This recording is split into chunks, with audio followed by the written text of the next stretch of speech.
Good evening brothers and sisters. నా voice వినపడుతుందండి? Okay brother. Okay brother, thank you. ప్రార్థన చేసుకుని ప్రార్థన కొడుకు ప్రారంభించుకుందాం. ప్రేమగల తండ్రి, నువ్వు చేసిన మేలులన్నిటి బట్టి నీకు వందనాలు తండ్రి. మరొక దినము, మరొక బుధవారము మమ్మల్ని సజీవ లెక్కలో ఉంచి ప్రభు నీ సన్నిధిలో మమ్మల్ని ప్రవేశపెట్టినందుకు నీకు వందనాలు చెల్లించుకుంటున్నాం తండ్రి. నీ వాక్యం ధ్యానించబోచుండగా సమస్తము నీ మహిమ కోసం చేయడం మాకు నేర్పు తండ్రి. ప్రభు అనేకమైన మేళ్లతో మమ్మల్ని నింపినందుకు నీకు వందనాలు చెల్లించుకుంటున్నాం తండ్రి. మరి తీవ్రమైన ఎండల్లో మమ్మల్ని కాపాడిన విధానాన్ని బట్టి నీకు వందనాలు చెల్లించుకుంటున్నాం తండ్రి.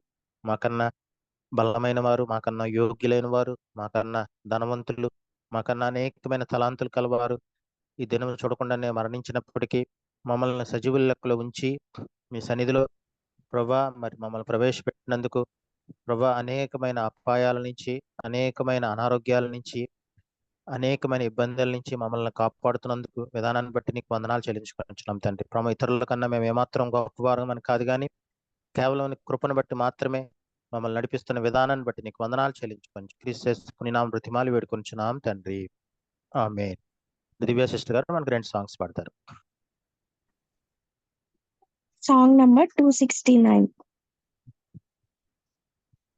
యేసే నా పరిహారి, ప్రియ యేసే నా పరిహారి, నా జీవిత కాలమెల్లా ప్రియ ప్రభువే నా పరిహారి, నా జీవిత కాలమెల్లా ప్రియ ప్రభువే నా పరిహారి, యేసే నా పరిహారి, ప్రియ యేసే నా పరిహారి, నా జీవిత కాలమెల్లా ప్రియ ప్రభువే నా పరిహారి, ఎన్ని కష్టాలు కలిగినను నన్ను కృంగించే బాధలెన్నో, ఎన్ని కష్టాలు కలిగినను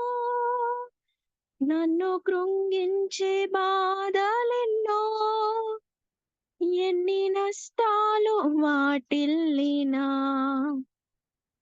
ప్రియ ప్రభువే నా పరిహారి, ఎన్ని నష్టాలు వాటిల్లినా ప్రియ ప్రభువే నా పరిహారి, యేసే నా పరిహారి, ప్రియ యేసే నా పరిహారి, నా జీవిత కాలమెల్లా ప్రియ ప్రభువే నా పరిహారి, నన్ను సాతాను వెంబడించిన, నన్ను శత్రువులు ఎదురించిన, నన్ను సాతాను వెంబడించిన, నన్ను శత్రువులు ఎదురించిన, పలు నిందాలు నన్ను చుట్టిన ప్రియ ప్రభువే నా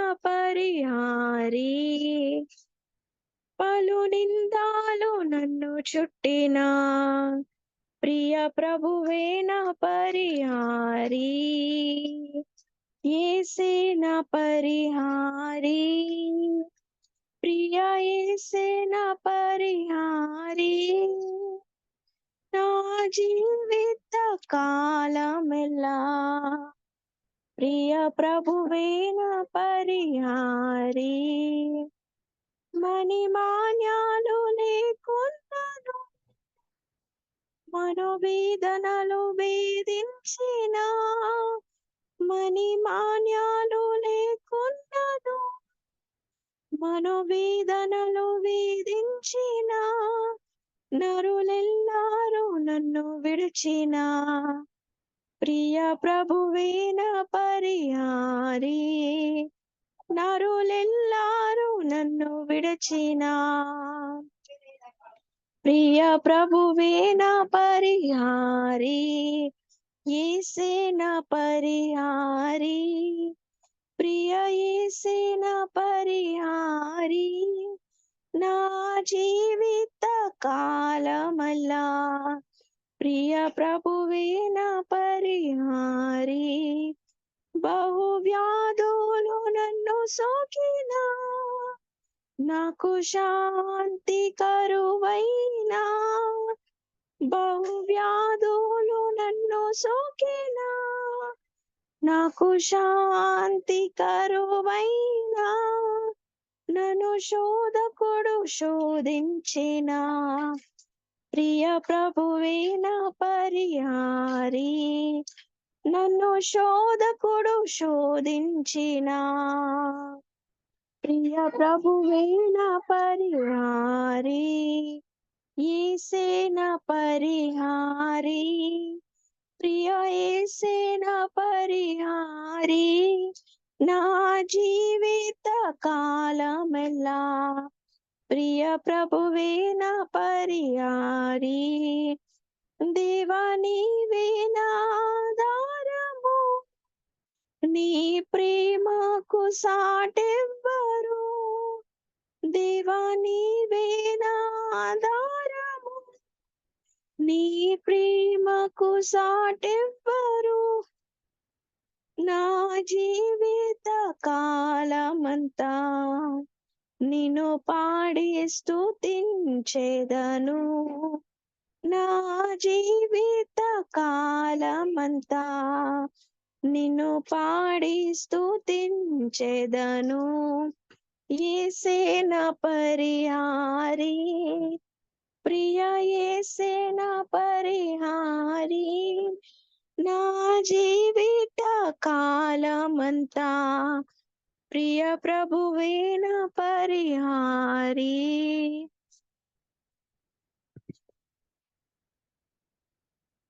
సాంగ్ నంబర్ 280. రండి యెహోవాను గూర్చి ఉత్సాహగానము చేసెదము. రండి యెహోవాను గూర్చి ఉత్సాహగానము చేసెదము. ఆయనే మన పోషకుడు, నమ్మదగిన దేవుడని. ఆహా హల్లెలూయా, ఆహా హల్లెలూయా. కష్ట నష్టములెన్నున్నా, పొంగు సాగరనెదురైనా, ఈయనే మన ఆశ్రయం. ఇరుకులో ఇబ్బందులలో ఈయనే మన ఆశ్రయం. ఇరుకులో ఇబ్బందులలో రండి యెహోవాను గూర్చి ఉత్సాహగానము చేసెదము. విరిగి నలిగిన హృదయముతో దేవదేవుని సన్నిధిలో అనిసము ప్రార్థించిన, కలుగు ఈవులు మనకెన్నో.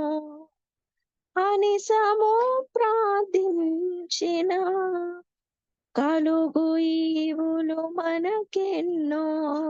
రండి యెహోవాను గూర్చి ఉత్సాహగానము చేసెదము.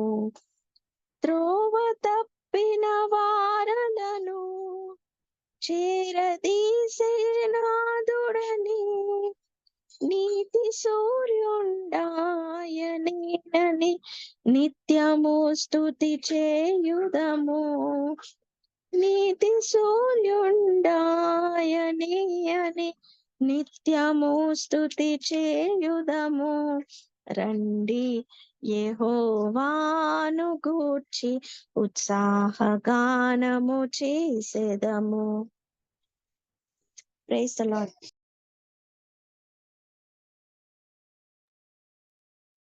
Thank you sister. మరి ఇప్పుడు మొదట వాక్యము విజయ్ కుమార్ బ్రదర్, తర్వాత అచ్యుత్ బ్రదర్ షేర్ చేసుకుంటారు. Thank you brother. Praise the lord brothers and sisters. మనం యేసు బోధించినదంతయు అనే ధ్యానాంశంలో ఒక ముఖ్యమైనది ఇంపార్టెంట్ది ఇవాళ నేర్చుకున్నాను అనిపించింది. అఫ్ కోర్స్ ప్రతిసారి అది మంచిదే. అయితే మనం నేర్చుకునే దానిలో ఇప్పుడు ఏమంటే ఇతరులకి కనపడాలని మనం అంటే మనకు ఉండకూడని వైఖరి అనేది మనం 3 విషయాల్లో చూస్తున్నాము. అది లాస్ట్ వీక్ నుంచి. ఒకటి దానం చేసేటప్పుడు ఉండకూడని వైఖరి, తర్వాత ప్రార్థన చేసేటప్పుడు ఉండకూడనిది, నెక్స్ట్ ఉపవాసం చేసేటప్పుడు. సో ఈ ఉపవాసం అనేది నెక్స్ట్ వీక్ అది దాని గురించి ధ్యానం చేస్తాము. అయితే ఈ వారం వరకు ఎలా ప్రార్థన చేయకూడదు అనేది గత వారం చూసాం. అంటే ఇతరులకు కనపడేలాగా, ఇతరులు మెప్పు పొందాలని, ఇతరుల నుంచి ఘనత పొందాలని అనే ఉద్దేశంతో మనం ప్రార్థన చేయకూడదు గానీ, మనం రహస్యమందున్న మన దేవుడికి ప్రార్థన చేయాలి. అది ఏ విధంగా ప్రార్థన చేయాలనేది యేసు ప్రభువారు మనకి చెప్తున్నారు. అది పరలోక ప్రార్థనగా మనకు బాగా తెలుసు. ఈ వాక్య భాగాన్ని చాలా సార్లు విన్నప్పటికీ ఆహ్, చేయాల్సిన పద్ధతిలో చేయడం అనే దాంట్లో మర్చిపోతున్నాను అనే దాన్ని మళ్ళీ దేవుడు జ్ఞాపకం చేశాడనిపించింది.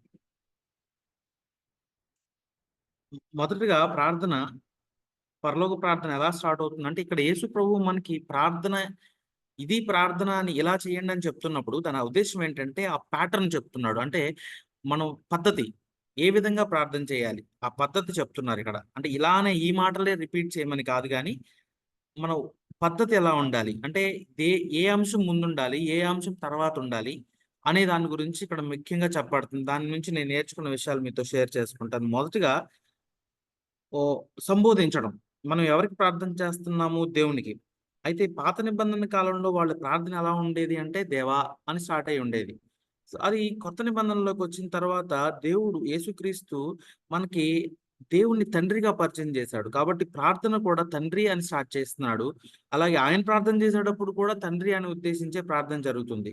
సో ఈ సంబోధన చాలా కొత్తది మనకి. అంటే మనం విని అలవాటు అయిపోయిందిలే కానీ ఇప్పుడు పాత తరంలో వాళ్ళ ప్రార్థన విన్నా కూడా వాళ్ళు కూడా చాలా మంది తండ్రి అని ప్రార్థన చేయడం వినడం చాలా తక్కువ. మనం దేవా అని ప్రార్థన చేస్తారు, నాయన అంటారు.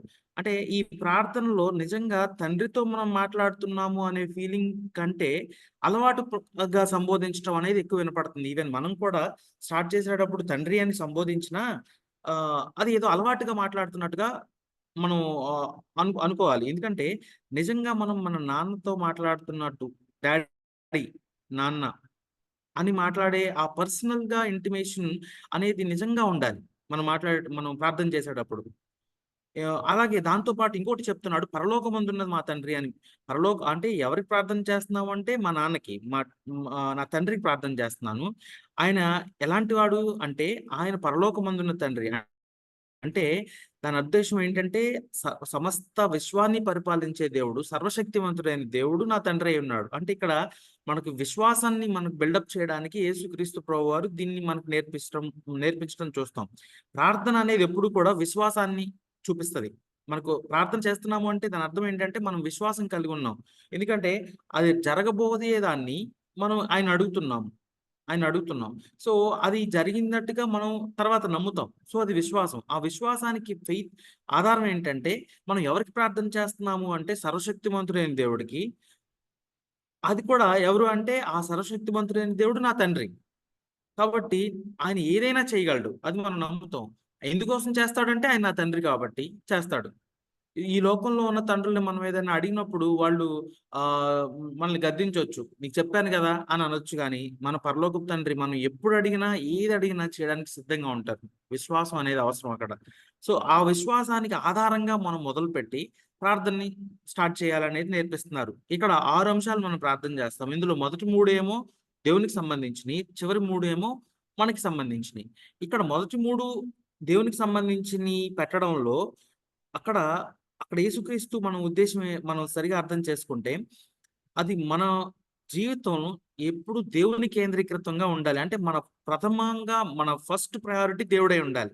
నిజానికి నా ప్రార్థన జ్ఞాపకం చేసుకుంటే అక్కడ జాగ్రత్తలు కూడా అదే చెప్తున్నారు. మన ప్రార్థన జ్ఞాపకం చేసుకుంటే బేసికల్‌గా ఎప్పుడు కూడా మనం బిగించేయగానే ఏం చేస్తాం? అయితే రాత్రంతా క్షేమంగా కాపాడినందుకు వందనాలు ఉదయం ప్రార్థన చేసేటప్పుడు అని మొదలు పెడతాం.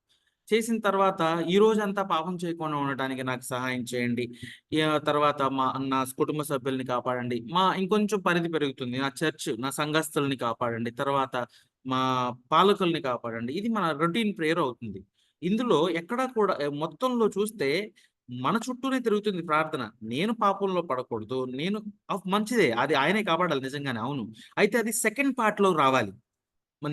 రెండో భాగమైన మన గురించిన ప్రార్థనలో రావాలి. మొదటగా మనం చేయాల్సింది ఏంటంటే దేవుని గురించిన ప్రార్థన.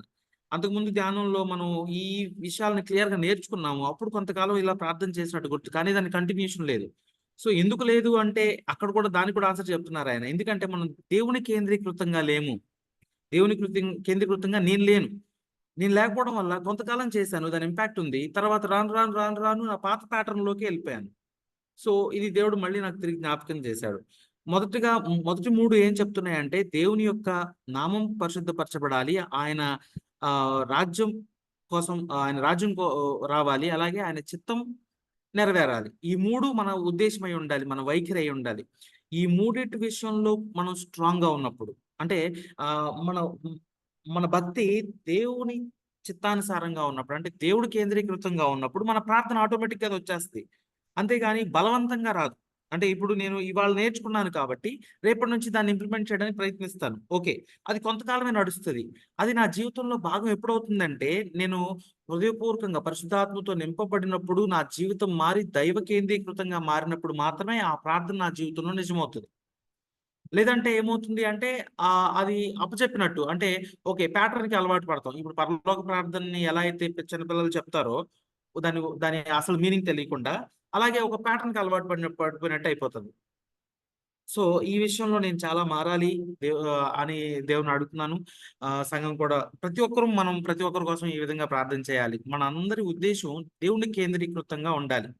ఆయన నామం ఇక్కడ దూషించబడుతుంది. ఇక్కడ ఆలోచిస్తే నిజమే అనిపించింది. ఇప్పుడు నా తల్లిదండ్రులని ఎవరన్నా ఏమన్నా అన్నా, లేకపోతే ఎవరన్నా వాళ్ళని అగౌరవంగా మాట్లాడినా చాలా బాధేస్తది. ఎళ్లి గొడవ పడడం అనేది ఇంకా దారుణమైన పరిస్థితి. అలాంటి వాళ్ళు మనలో ఎవరు ఉండుండరు అనుకుంటున్నాను. ఎందుకంటే క్రైస్తవుల్లో కూడా పిల్లలు ఎవరైనా ఏమన్నా పక్కింటోళ్ళు ఎవరన్నా అంటే ఈళ్ళు గొడవ పడిపోతారు ముందు. సో, అది ఇంకా దారుణమైన పరిస్థితి. మొదట మనమేం అట్‌లీస్ట్ బాధపడతాం. ఏంటబ్బా! ఇలా అన్నారు.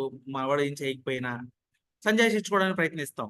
సరే మన పిల్లల విషయంలో, మన తల్లిదండ్రుల విషయంలోనే అట్లా ఉన్నప్పుడు, మరి దేవాది దేవుడే నన్ను కన్న దేవుడు, ఆయన విషయంలో ఆయన నామం దూషించబడుతున్నప్పుడు నాకు ఎటువంటి బాధ కలగట్లేదు. అంటే ఏదో కొంచెం పెయిన్ కొంచెం అంతే.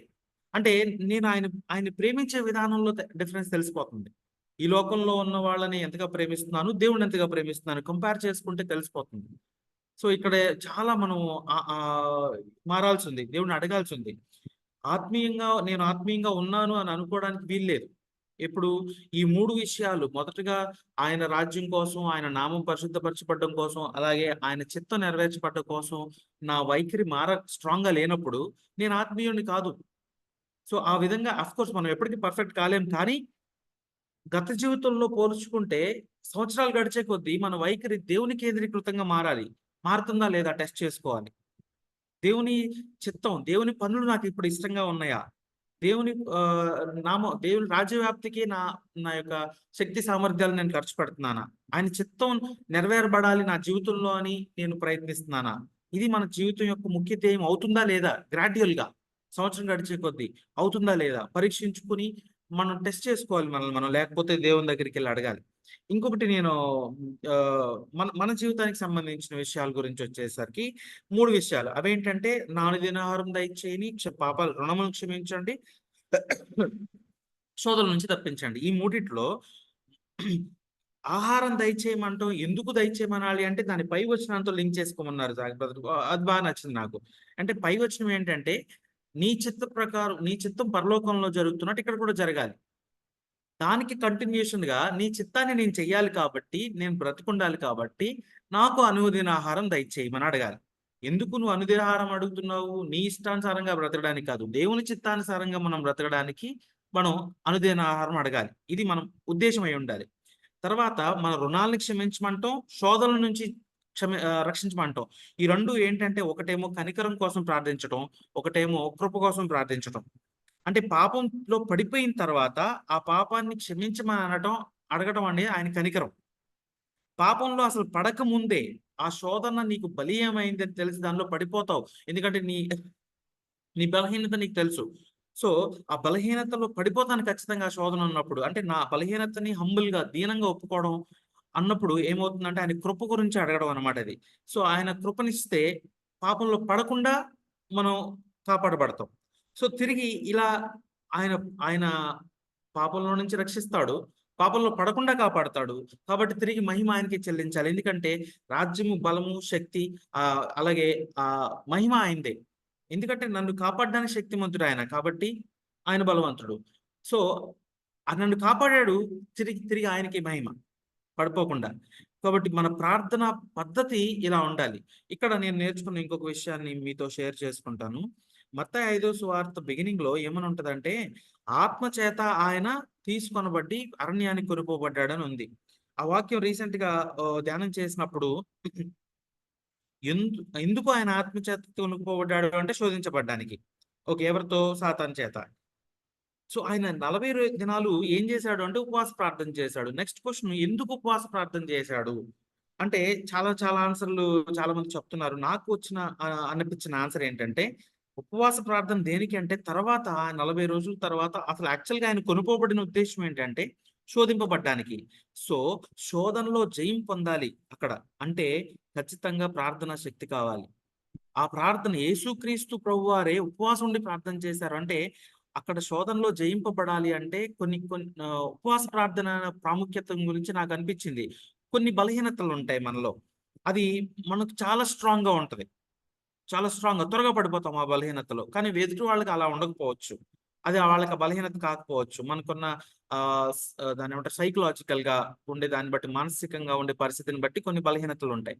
దానిలో పదే పదే పడిపోతున్నప్పుడు మనకుండాల్సిన వైఖరి ఏంటంటే స్ట్రాంగ్‌గా ప్రార్థన ఉండాలి. ఆ ప్రార్థన ఉపవాస ప్రార్థన అయితే ఇంకా బలంగా ఉంటుంది అని నేను అక్కడి నుంచి నేర్చుకున్నాను. ఈ విషయాన్ని నేను మీతో షేర్ చేసుకోవాలని ఆశపడ్డాను. దీన్ని బట్టి దేవునికి వందనాలు. Thank you brothers and sisters.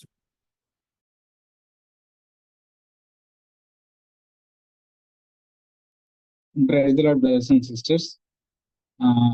మరి ఇవాళ మనకు వచ్చేసరికి పరలోక ప్రార్థన గురించి ధ్యానాంశము.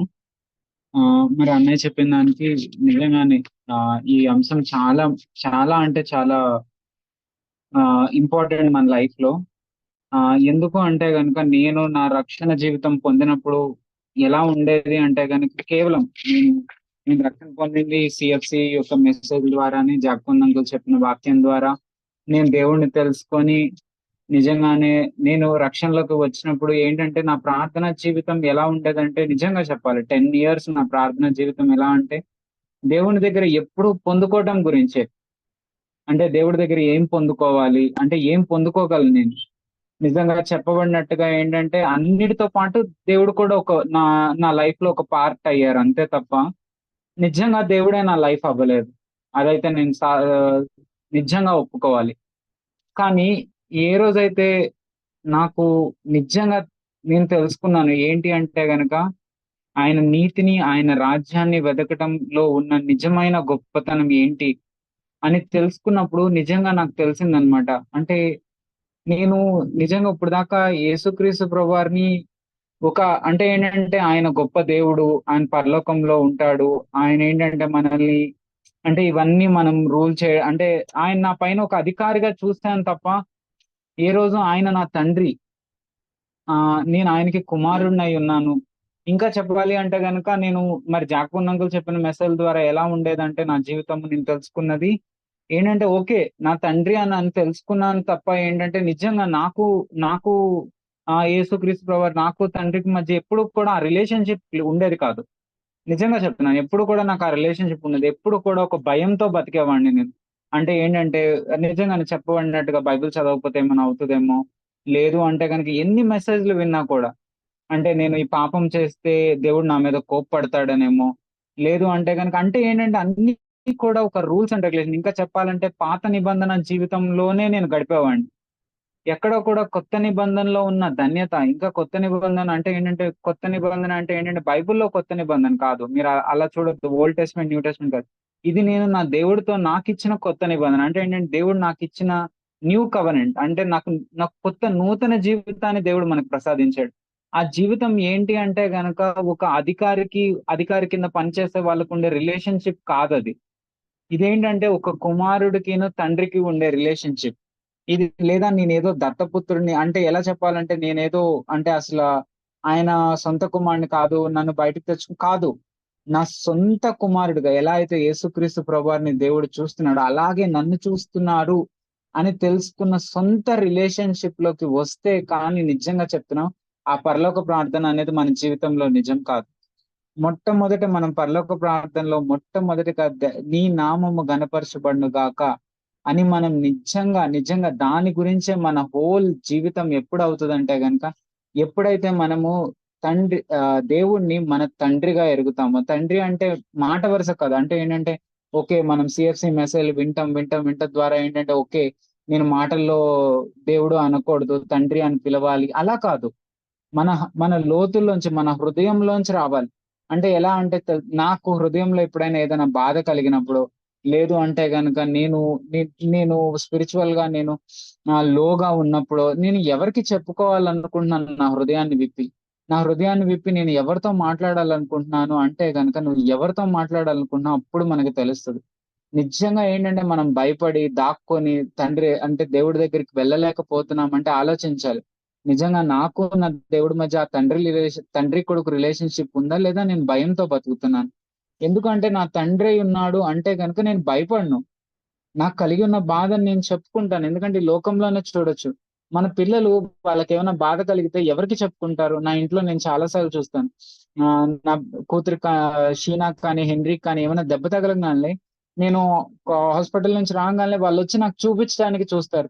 ఇదిగో నాకు ఇవాళ ఇక్కడ దెబ్బ తగిలింది, ఏం చేయను, నేను బ్యాండేడ్ వేసుకోనా లేదా క్రీమ్ రాసుకొని నేను ఏదైనా చెప్పగానే ఏంటంటే వాళ్ళు హ్యాపీగా వెళ్ళిపోతారు. డాడీ విన్నాడు, నాకు ఒక సొల్యూషన్ చెప్పాడు, ఓకే నాకు తగ్గిపోద్ది ఇంకా ఈ నొప్పి అని చెప్పి. నేను ఇది చూసినప్పుడు నాకు అనిపించేది, వాళ్ళు అయ్యో నేను పడిపోయాను, ఇప్పుడు డాడీకి చెప్తే నన్ను కొడతారేమో, లేదా నేను ఆడుకొని దెబ్బలు తగిలించుకున్నాను, నాకు చెప్తే డాడీ ఏమైనా తంతారేమో, ఎందుకు చెప్పడం అని చెప్పి దాచిపెట్టుకోలేదు. వాళ్ళు ధైర్యంగా వచ్చారు. అప్పుడు నాకు అనిపించింది, అవును వాళ్ళు నన్ను నమ్మారు. నా తండ్రి ఏమీ అనడు, నాకు కలిగి ఉన్న బాధకి నాకు ఒక సొల్యూషన్ చెప్తాడు అని చెప్పి వాళ్ళ చిన్న మనసులో వాళ్ళు అనుకున్నారు. అప్పుడు నాకు కూడా అర్థమైంది, అవును కదా, నేను నా తండ్రి కూడా నేను నా దేవుడు కూడా అదే రిలేషన్షిప్ కలిగి ఉన్నాం కదా, మరి నేనెందుకు వెళ్ళట్లేదు అంటే నేను ఆలోచించాను. అప్పుడు నాకు అర్థమైంది ఏంటంటే నా హృదయంలో నేను అంటే నా జ్ఞానంలో నింపుకున్నాను దేవుడు నా తండ్రి అని చెప్పి, ఎప్పుడు నా హృదయంలో లేదు అని చెప్పి. అప్పుడు నిజంగా నేను దేవుడి దగ్గరికి వెళ్ళి పశ్చాత్తాప అడిగాను, దేవా ఎందుకు నాకు ఈ రిలేషన్షిప్ లేదు? ఎన్నో మెసేజ్లు వింటున్నాను, ఎన్నో బుక్స్ చదువుతున్నాను, ఆర్టికల్స్ చదువుతున్నాను, కానీ ఏంటి నాకు నీ మధ్య ఎందుకు ఈ రిలేషన్షిప్ లేదు? ఏదో ఎడబాటు కలిగి ఉంది. నేను ఎందుకు నీ దగ్గరికి ధైర్యంగా రాలేకపోతున్నాను?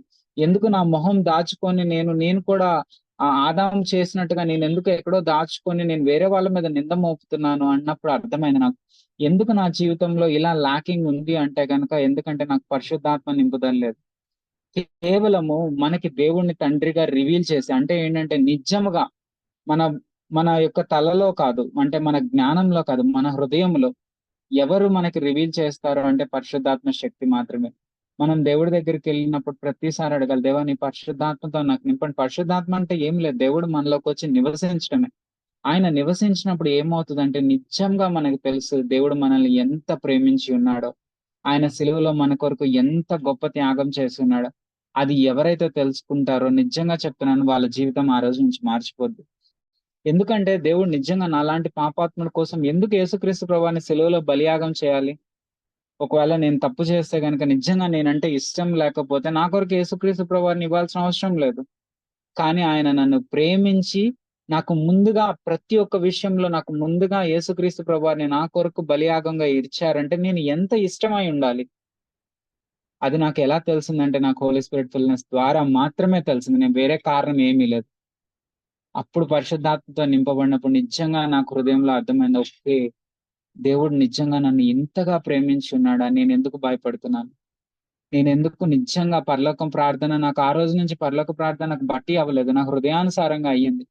నిజంగా ఆ రోజు నుంచి నా హృదయంలోంచి నాకు ఆశ కలిగింది, నిజంగా ఆయన నీతిని, ఆయన రాజ్యాన్ని వెతకాలి అని ఆశ కలిగింది. అంతేకాని నిజంగా చెప్తున్నా, ఆయన నీతిని, ఆయన రాజ్యాన్ని వెతికితే సమస్తము నీకు సమకూడతాయి అనే ఉద్దేశం నాకు లేదు.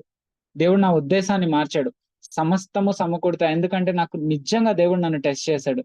నిజంగా వరుసలో ఉన్న తర్వాత అంటే ఏంటంటే, నీకు సమస్తం సమకూడతాయి అని చెప్పి నువ్వు దేవుడి రాజ్యాన్ని వెతుకుతున్నావా? హృదయానుసారంగా వెతుకుతున్నావా? నిజంగా మనం ఎలా వెతకాలంటే, ఎదిగిన కుమారుల వలె ఎతకాలి. చిన్న పిల్లలుగా ఉన్నప్పుడు లేదా అప్పుడే రక్షణ పొంది దేవుడిని తెలుసుకున్నప్పుడు నిజంగానే మనం అడగొచ్చు. ప్రతి మనం అడుగుతాం అనమాట. దేవా నాకు ఇది చేసి పెట్టు, అది చేసి పెట్టు. కానీ ఏంటంటే, ఇప్పుడు మనం ఎలా అవ్వాలంటే ఎదిగిన కుమారుల వలె అవ్వాలి. ఏంటంటే రెస్పాన్సిబుల్ సన్స్ అంటాం. అంటే ఏంటంటే, ఎదిగిన కుమారులు ఎలా అంటే ఏంటంటే, వాళ్ళు ప్రతి నిమిషం ఏం ఆలోచిస్తారంటే, నా తండ్రి నామం, అంతేగాని నేను తండ్రి దగ్గర నుంచి ఏం పొందుకోవాలి అని చూడరు. ఇప్పుడు నేను నేను నేను రెస్పాన్సిబిలిటీ తీసుకున్నాను ఇంట్లో అంటే ఏంటంటే, నా ఫ్యామిలీని నేను ఎలా రన్ చేస్తాను అని చూస్తాను. అంతే తప్ప నేను ప్రతిదానికి ఏంటంటే వేరే వాళ్ళ నా స్వార్థం చూసుకోననమాట. అలాగే మనం కూడా ఎదిగిన కుమారుల వల్ల ఏంటంటే, నా తండ్రి నామం గురించి మనం నిజంగా ఆశపడాలి. ఆయన నామం నిజంగా గనపరచబడాలి. ఆయన రాజ్యం నిజంగా మనం ఎదురు చూడాలి. నిజంగా ఎంత ఎదురు చూస్తున్నాం మనం ఆయన రాజ్యం కొరకు. దేవా నీతో కలిసి నేను గడిపే క్షణాల కోసం ఎంత ఎదురు చూస్తున్నాం. ఎంత ప్రార్థన చేస్తున్నామో, దేవా నిజంగా నీ రాజ్యం ఈ లోకంలో గనపరచబడాలి దేవా. నా ద్వారా మాత్రమే కాదు, నా పిల్లల ద్వారా గనపరచబడాలి, నా తరతరాలు గనపరచబడాలి. నిజంగా మనము జాషువా చెప్పిన నాకు ఆ మాట ప్రతి రోజు గుర్తొస్తా ఉంటది. ఏమంటాడంటే, నాకు మీ అందరి సంగతి తెలీదు, ఇజ్రాయేలీలందరి సంగతి నాకు తెలీదు. నేను నా ఇంటి వారును సమస్తము నిత్యము యెహోవాను సన్నతించెదము అని అంటాడు. నేను నా ఇంటి వారు అంటే ఎవరు అంటే గనక నేటి కొత్త నిబంధనలో ఎవరంటే నేను, అలాగే నా సంఘము. నాకు వేరే వాళ్ళ సంగతి నాకు తెలియదు. అంటే ఏంటంటే, లోకంలో చాలా మంది క్రీస్తుని వెంబడిస్తున్నాం వాళ్ళందరి సంగతి నాకు తెలియదు. కానీ దేవుడు నాకు ఇచ్చిన సర్కిల్‌లో నేను నా సంఘము మొత్తము నిత్యము నా దేవుడిని స్తుతించు గణపరుస్తానే ఉండాలి. అటువంటి రిలేషన్‌షిప్ లో రావాలి. ఆ రిలేషన్‌షిప్ లో వచ్చినప్పుడు నిజంగా మనం సాక్రిఫైస్ చేయకుండా ఆ రిలేషన్‌షిప్ లోకి రాలేం. చాలా విషయాల్లో మనం సాక్రిఫైస్ చేయాలి. నిజంగా నువ్వు సాక్రిఫైస్ ఎలా ఇస్తున్నావు దేవుడికి? మరి హెబ్రీ 12:1 ఉంటది, సజీవ యాగముగా అర్పించాలంట మనల్ని మనం. మరి ఆయన నామం కొరకు నిజంగా మనం సజీవ యాగంగా అన్ని అర్పించేస్తామా? ఇవాళ గాడ్ నిజంగా నిన్నొచ్చి అబ్రహాంని అడిగినట్టు, ఐజాక్ ని ఆల్టర్ లో పెట్టమన్నట్టు, నీ జీవితంలో ప్రాముఖ్యమైన దేవుడి కొరకు ఆల్టర్ మీద పెట్టమంటే రెడీగా ఉన్నామా పెట్టడానికి? మనం పరిశీలించుకోవాలి. ఎందుకు దేవుడికి నాకు మధ్య ఆ తండ్రి కుమారుడు రిలేషన్షిప్ లేదు? ఆ తండ్రి కుమార్తె రిలేషన్షిప్ లేదు అంటే గనుక ఏదో మన జీవితంలో ఏంటంటే, దేవుడు ఆల్టర్ మీద పెట్టకుండా ప్రతిదీ మన కోసం ఉంచుకుంటున్నాం. అలా ఉండకూడదు. ఎందుకు యేసుక్రీస్తు ప్రభువారు తండ్రిని ఈ లోకంలో అంతగా ఘనపరిచారు అంటే గనక ఒకే ఒక సీక్రెట్ అంట. అది ఏంటి అంటే, యేసుక్రీస్తు ప్రభువారు తండ్రి చిత్తం చేయడానికి తన జీవితంలో ఏది కూడా అబ్జెక్షన్ అంటూ లేదంట. అంటే ఏంటంటే, తండ్రి తన పనిని యేసుక్రీస్తు ప్రభువారిలో చేసుకొనుట కొరకు యేసుక్రీస్తు ప్రభువారు ఎక్కడ కూడా ఒక్క విషయంలో కూడా అడ్డంగా లేరంట. మరి అలాగే ఈరోజు నా ద్వారా, నా సంఘం ద్వారా దేవుడు తన యొక్క పనిని చేయాలనుకుంటే నేను ఎలా ఉన్నాను? నేను నా స్వార్థం వైపే పరిగెడుతున్నానా? లేదా ఆయన రాజ్యం వైపు పరిగెడుతున్నానా? మనల్ని మనం నిజంగా పరిశీలించుకోవాలి. అడగాలి, గాడ్ నీ హోలీ స్పిరిట్ తో నన్ను నింపండి. నిజంగా నీ రాజ్యం యొక్క వాల్యూ నాకు తెలియజేయండి. మన ప్రార్థన అదే ఉండాలి. హృదయం అంతా కూడా ప్రతి నిమిషం మనం ఏ పని చేస్తున్నా సరే ఏంటంటే, నీ నామ ఘనత కొరకు కాదు, లేదా నీ స్వార్థం కొరకు కాదు, నా తండ్రి నామం కనపరచబడాలి. ఎందుకు అంటే గనుక ఒక్కటే మాట, ఎందుకంటే నా కొరకు సమస్తము అర్పించి ఉన్నాడు ఆయన. నా కొరకు సమస్తం ఇచ్చి ఉన్నాడు. నన్ను అంతగా ప్రేమిస్తున్న ఆయనకి నేను తిరిగి ఏమి ఇవ్వగలను? ఒక్కటే ఏంటంటే, ఉన్న ఈ ఒక్క చిన్న జీవితంలో ఆయన నామాన్ని గనపరచుటకు ఏదైనా నా జీవితంలో ఉందా అని చెప్పి గాడ్ దగ్గరికి వెళ్తే ఖచ్చితంగా గాడ్ మనల్ని వాడుకుంటారు. ఆయన నామ ఘనత కొరకు ఆయనే మనల్ని నిలబెడతారు. పరిశుద్ధాత్మతో నింపి ఆయన ప్రేమను మనకు నిండుగా కుమ్మరిస్తాడు. నిజంగా ఈ ప్రార్థన ఏంటంటే, మనం నిజంగా ఏదో పక్షి చెప్పినట్టుగా రిపీట్ చేయటం కాదు, మన జీవితంలో నిజమవ్వాలి. సేమ్ ప్రార్థన చేయకపోయినా ప్రతి నిమిషం మన హృదయంలో వచ్చే ప్రతి మాట దాని అనుసారంగానే ఉండాలి. అలా అని చెప్పి మన అవసరాలు అడగకూడదు అని ఎక్కడా లేదు. పరలోక ప్రార్థనలో కూడా ఉంటది. ప్రతి ఒక్క అవసరం ఉంటది. ఏంటి ప్రతి ఒక్క అవసరం దేనికి అంటే గనుక ఆయన నామం కనపరచబడటానికే. ఆయన చిత్తాన్ని మనం చేయటం కొరకే. మరి నిజంగా నేనైతే నిజంగా నేనైతే చెప్తున్నాను. నా 10 ఇయర్స్ ఆ లైఫ్ లో నాకు ఎప్పుడూ తెలియలేదు. ఎప్పుడు గాడ్‌ని అడుగుతానే ఉన్నాను. నాకు అది ఇవ్వు, ఇది ఇవ్వు, నాకు ఎంబీబీఎస్ సీట్ ఇవ్వు, లేదా నాకు ఇలా నాకు మంచి ఫోన్ ఇవ్వు, మంచి బైక్ ఇవ్వు, ఇవే అడుగుతా ఉండేవాడిని. కానీ ఏ రోజు కూడా నాకు తెలిసేది కాదు. కానీ ఏ రోజు హోలీ స్పిరిట్ ఫుల్నెస్ ఫీల్ అయిందో నేను గాడ్కి ఒక్కటే మాట చెప్పా, గాడ్ ఏది తీసేసుకోవాలంటే తీసేసుకోండి నా నుంచి, నాకు ఏమీ వద్దు ఇంక నుంచి, ఎందుకంటే నువ్వు సమస్తము నాకు ఇచ్చేసావని నాకు తెలిసింది. నా దగ్గర నువ్వు ఏది కూడా దాచిపెట్టుకోలేదు, నా కొరకు సమస్తము నువ్వు ఇచ్చేస్తున్నావు, ఇంకా నాకు ఏది అవసరం లేదు. కానీ ఏంటంటే నా జీవితం ద్వారా నీకేమన్నా ఇవ్వగలనా నేను తిరిగి ఒక్క లైఫ్ లో, ఒక్క చిన్నది ఏదైనా పర్లేదు, అది కనీసం ఒక చిన్న గ్లాస్ ఆఫ్ వాటర్ ఎవరైనా నీ బిడ్డలకి నేను ఇవ్వగలిగేది నాలో ఏమైనా ఉంటే అదైనా చేసుకోండి గాడ్. ఎందుకంటే నాకు తెలియదు నా జీవితం, ఎందుకంటే నేను పాపంతో నిండి ఉన్నవాడిని. నన్ను నీ రక్తంతో మాత్రమే కడగగలరు మీరు. నీ రక్తంతో నన్ను కడిగినప్పుడు ఆ తర్వాత నాలోంచి వచ్చే ఒక్క చిన్న పని ఏదైనా సరే దేవా, నా జీవితం ద్వారా నీకు థ్యాంక్స్ చెప్పాలి నేను. అంటే ఏంటంటే నోటి మాట ద్వారా కాదు, నేను జీవించే జీవితం ద్వారా, నేను ఆలోచించే ఆలోచన ద్వారా, నేను చేసే పనుల ద్వారా, నేను ప్రతిరోజు నడిచే నడత ద్వారా నీకు థ్యాంక్స్ చెప్పాలి నువ్వు నా కొరకు చేసిన దానికి. అప్పుడు నిజంగా మన తండ్రి అయి ఉంటాడు ఆయన, ప్రతి నిమిషం దగ్గరుండి నడిపిస్తాడు. నేనే సజీవ సాక్ష్యం. నా తండ్రి చనిపోయి 10 years అవుతుంది. మా డాడీ నా కొరకు ఏమీ వెనకాల నాకేమీ ఏమి అంటే ఏంటంటే నాకు వెనకాల డబ్బులు ఇచ్చి ఓకే ఈ లైఫ్ అంతా నువ్వు గడిపేయచ్చు అలా ఏమీ లేదు. కానీ చెప్తున్నాను, ఆ రోజు నుంచి ఈ రోజు వరకు ఏ రోజు కూడా నేను ఏ విషయంలో కూడా కొదువుగాలేను. సమస్తం ఆయన దయచేసి ఉన్నాడు నాకు. నేను ఎవ్వరి దగ్గర ఒక్క 1 hand, నేనేంటంటే ఇది నాకు గంత కొరకు చెప్పట్లా, ఆయన నా కొరకు చేసింది చెప్తున్నాను నేను. దేవుడు నా కొరకు ఏంటంటే నేను ఒక్కటే డిసైడ్ చేసుకున్నాను, నేను 100% ఫుల్ఫిల్ చేశానని కూడా చెప్పట్లేదు. ఒక్కటే, దేవా నా జీవితంలో నీ నామాన్ని ఎక్కడైనా గనపరచగలనా, నీ నీతిని నీ రాజ్యాన్ని వెతుకుతాను గాడ్. సీరియస్ గా నేను చేయగలనో లేదో కూడా నాకు తెలియదు, ఎందుకంటే నాలో శక్తి లేదు. కానీ నువ్వు శక్తి ఇస్తే ఖచ్చితంగా చేయగలను. నీ నీతిని నీ రాజ్యాన్ని నేను సీరియస్ గా వెంబడిస్తాను అన్నప్పుడు నేను నిజంగా ఏమీ కూడా ఆశించలేదు గాడ్. నాకు ఏమీ ఆశించడానికి కూడా లేదు, ఎందుకంటే నీ అద్వితీయ కుమారుడు నాకు ఇచ్చి ఉన్నావు, చాలా నాకు అది అన్నప్పుడు నిజంగా ఈ రోజుకి దేవుడు నా ప్రతి అవసరం తీర్చాడు. నాకంటే ముందుగా నా గురించి, నా కుటుంబం గురించి, నా పిల్లల గురించి, నేను ఉండే ప్రతి చోటు గురించి ఆయన ఆలోచించి నా కొరకు చేస్తున్నాడు. ఇదంతా ఏంటంటే కేవలం ఒకటి ఆయన ప్రేమ వల్ల మాత్రం. మనందరం అటువంటి రిలేషన్షిప్ లోకి వెళ్ళాలని నిజంగా నేను ఆశపడుతున్నాను. ఇంకోటి నాకు మెయిన్ ఆశ ఏంటంటే నేను మాత్రమే కాదు, నేను నా కుటుంబం అంటే నా సంఘం అందరం కలిసి ఆయన నామాన్ని కనపరచాలి, నిత్యం ఆయన నామాన్ని కనపరచబడాలి. మరి దేవుడు ఈ ఆశను నిజంగా తీరుస్తాడు, నేను ఎదురు చూస్తున్నాను. ఈ దేవుడి చిన్న మాటలు దీవించిన గాక. శివశ్రీ సిస్టర్ గారు, తర్వాత సారా సిస్టర్ గారు షేర్ చేసుకుంటారు. Praise lord brothers and sisters. గత అధ్యయనంలో ఏ విధంగా అయితే మా ఆత్మీయ జీవితంలో మనం ఉండకూడదు తెలుసుకున్నాము. ఈ అధ్యయనంలో స్వయంగా యేసుక్రీస్తు ప్రభు వారు ప్రార్థన ఇలా చేయమని నేర్పిస్తున్నారు. మొదటిగా పరలోకమందున్న మా తండ్రి. నిజంగా దేవాది దేవుణ్ణి మనము తండ్రిగా ఎరగటం అనేది చాలా ప్రాముఖ్యమైనటువంటి విషయం. అది మనంతటా మనం తెలుసుకోలేము, కానీ పరిశుద్ధాత్మ దేవుడే మనకి తెలియజేస్తారని చెప్పేసి వాక్యం సెలవిస్తుంది. అయితే ఎలా తెలియచేస్తారు అన్నది నేను కాసేపు ఆలోచించాను. బ్రదర్ వాక్యం వింటూనే ఆపేసి ఆలోచించాను, ఎలా తెలియజేస్తారు పరిశుద్ధాత్మ దేవుడు అంటే ప్రకటన గ్రంథము 3వ అధ్యాయము 19వ వచనం. ఈ వచనం మనకు బాగా తెలుసు. నేను ప్రేమించు వారందరినీ గద్దించి శిక్షించుచున్నాను గనుక నీవు ఆసక్తి కలిగి మారు మనసు పొందము. ఇదిగో నేను తలుపు యొద్ద నిలుచుండి తట్టుచున్నాను. ఎవడైనను నా స్వరం విని తలుపు తీసిన ఎడల నేను అతని యొద్దకు వచ్చి అతనితో నేనును నాతో కూడా అతనును భోజనము చేయుదుము. నేను జయించి నా తండ్రితో కూడా ఆయన సింహాసనం యొద్ద కూర్చుండి ఉన్న ప్రకారము జయించిన వానిని నాతో కూడా సింహాసనమందు కూర్చుండనిచ్చెదను.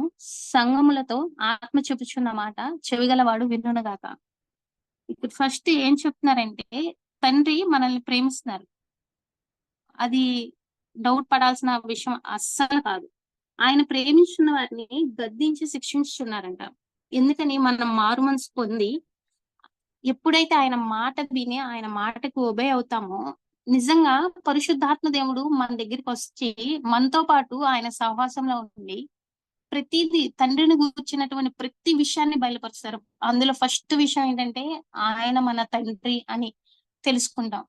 ఎప్పుడైతే దేవుడు చూపిస్తున్నటువంటి ప్రతి ఒక్క తప్పుని, నాలో చూపిస్తున్నటువంటి ప్రతి ఒక్క తప్పుని, అది ఆలోచన అయినా కావచ్చు, నడవడికైనా కావచ్చు, లేదంటే ఈవెన్ టైం పాస్ కోసం మొబైల్ ని నేను ఎంతవరకు యూజ్ చేస్తున్నానన్న విషయంలో దేవుడు నన్ను గద్దించిన విషయమే కావచ్చు, ఏదైనా కావచ్చు.